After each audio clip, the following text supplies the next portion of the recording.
Alright, so, hi everyone. In my last video I talked about NE and FE, when that forms a theme. So now I'm going to talk about NI and FI, so introverted intuition and introverted feeling, when these form a theme. So the idea is these are the inverse of NE and FE. So what that means is that the types which push NI and FI are sort of in the same landscape. They are competing over the same thing as NE and FE. The difference is they take the inverse view, right? They take the other view on the matter. And that view is one where essentially the thing being battled over is basically decency, it's goodness. So these are taking a denying view rather than an affirming view. So the mixture of NI and FI, rather than defaulting towards yes, as you see with the intp and the isfj, instead this is about saying no, defaulting towards no. Now the types in question, these are introverted types these particular introverted types that say no.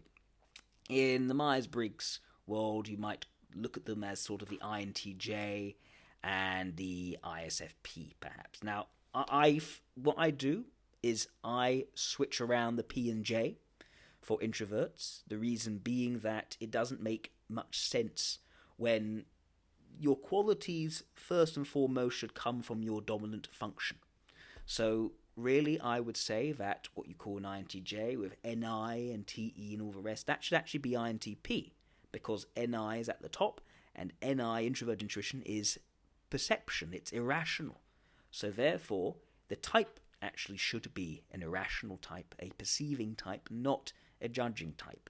I have yet to be convinced on any of the arguments for why, just because the next thing down, the auxiliary function, if that is extroverted and rational, that suddenly enables you to have a judging type. It doesn't make much sense.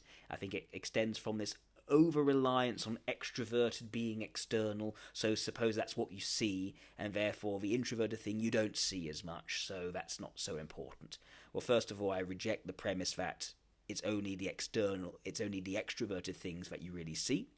I think, no, you're going to see plenty of introverted functions, and what is introvert is not necessarily internal. I think you can have something which is external and introvert, and I've described that in previous videos.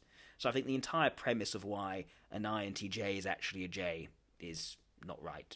It doesn't make any sense. And same thing for ISFP being a P, not right.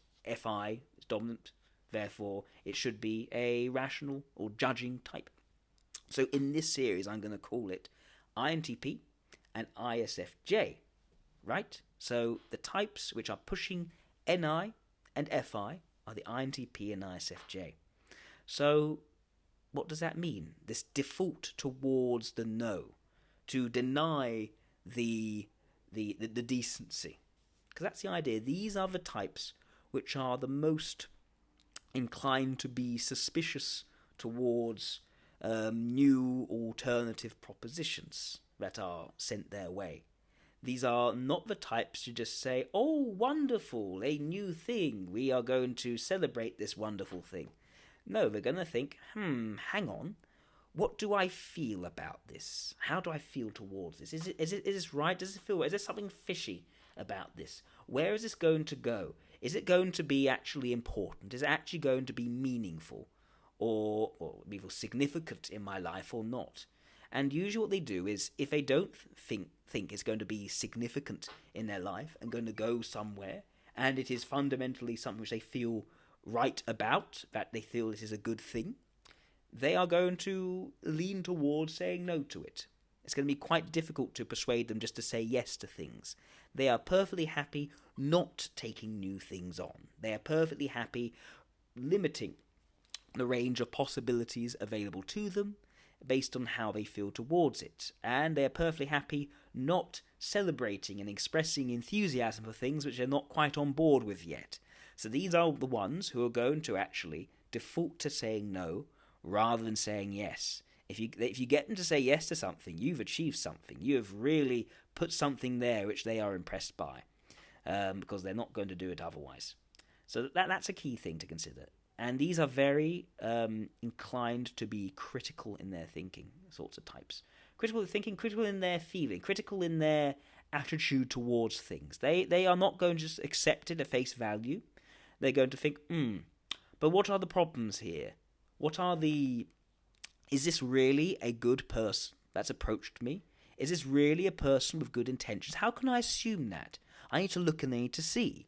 I need to see if this person means well. I need to check that behind the warm, friendly, positive facade, there isn't a deeply flawed, deeply unreliable person who could actually send my life on a very negative direction. So I need to be careful about how closely I associate with people. I need to get a measure of them first. I need to think quite carefully about that person before I actually make decisions in terms of my interaction with them, which could lead to problems. In fact, I'm probably going to I'm not going to hang out with them too much for now. I'll think about it later. And if that person is really a good person, then fine, I can connect with them a bit more later. But right now, I'm not so sure. I'm not going to be drawn into a discussion with this person that could lead to problems further down the line. Not yet. I don't yet trust them. Don't trust them yet. There's something off. There's something a bit suspicious. And because these types lean towards saying no, they're not inclined to give lots of chances towards people either. If they've seen something to think that's not right, they're not going to turn around and say, right, I forgive you now, I'm going to give you another chance. They're not like that, because why would they want to give another chance? The introverted intuition is very much about narrowing the range of possibilities.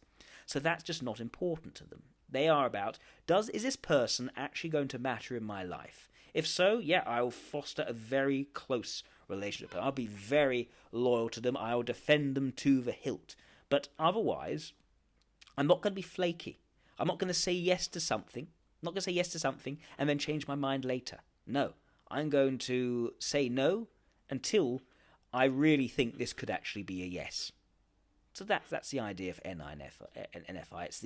It's the opposite to NE and FE in this respect. NE and FE will say yes, even if they're not entirely sure. They may end up being quite flaky individuals. They say yes to things all the time. And NI and FI, no. They say no to things, which can make them appear like killjoys, but it also means that they are going to, essentially, once you've won them over, be very firm and fast in your direction. So yeah, that's that key opposition, and why ENTPs and INTPs are not going to actually see eye to eye very often.